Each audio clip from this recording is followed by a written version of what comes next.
नमस्कार बच्चों, स्वागत है आप सबों का संस्कृत समाधान क्लास में।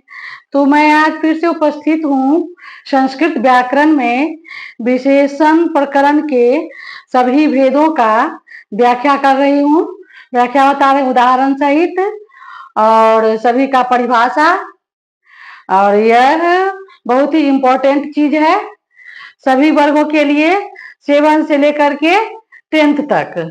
तो पहला है गुणवाचक विशेषण। गुणवाचक जिस विशेषण से किसी व्यक्ति या वस्तु का रंग, स्वभाव, अवस्था और दशा का बोध हो उसे हम गुणवाचक विशेषण कहते हैं। जिस तरह हिंदी में परिभाषा होता है उस तरह संस्कृत में भी होता है। तो इसको लिखेंगे जिस विशेषण शब्द से किसी वस्तु का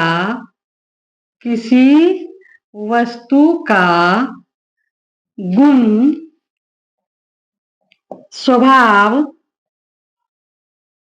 अवस्था और रंग का बोध हो उसे गुणवाचक विशेषण कहते हैं। गुणवाचक विशेषण रंग का बोध हो उसे गुणवाचक विशेषण कहते हैं। जैसे मानः पुरुष,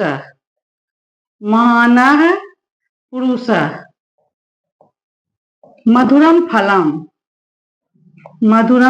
फलम। यहाँ व्यक्ति की विशेषता बतलाई जा रही है, महान है और यहाँ फल मधुर है। और यहाँ दूसरा भेद है संख्यावाचक विशेषण। जिस शब्द से किसी व्यक्ति या वस्तु का संख्या का बोध हो उसे संख्यावाचक विशेषण कहते हैं। जिस विशेषण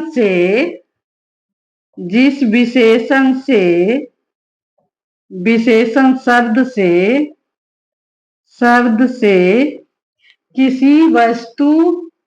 किसी संज्ञा या सर्वनाम के संख्या का बोध हो उसे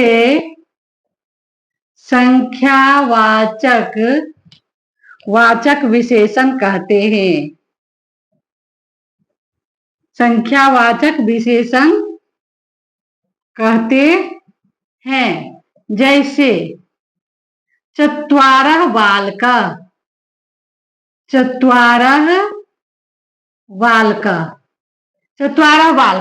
माने 4 लड़के, तो इससे संख्या का बोध हो रहा है।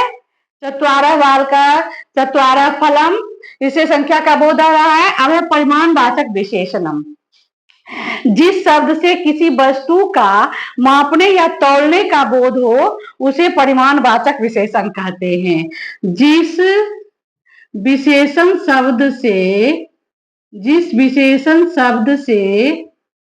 शब्द से किसी संज्ञा या किसी वस्तु का नापने या तौलने का बोध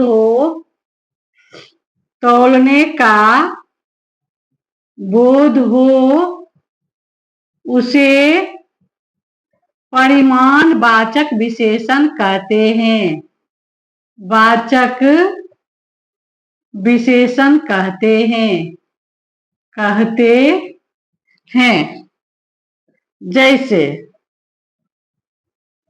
जैसे 1 किलो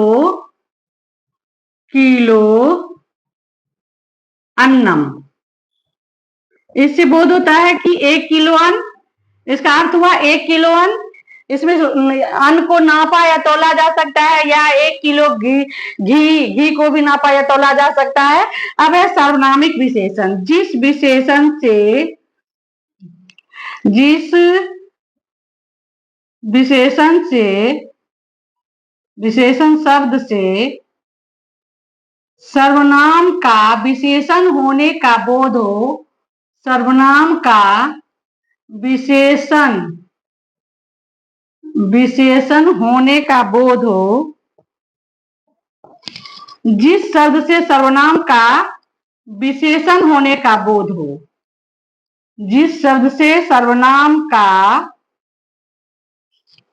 सर्वनामिक विशेषण को जिस विशेषण से सर्वनाम का विशेषण होने का बोध हो, उसे विशेषण होने का बोध हो उसे सार्वनामिक विशेषण कहते हैं।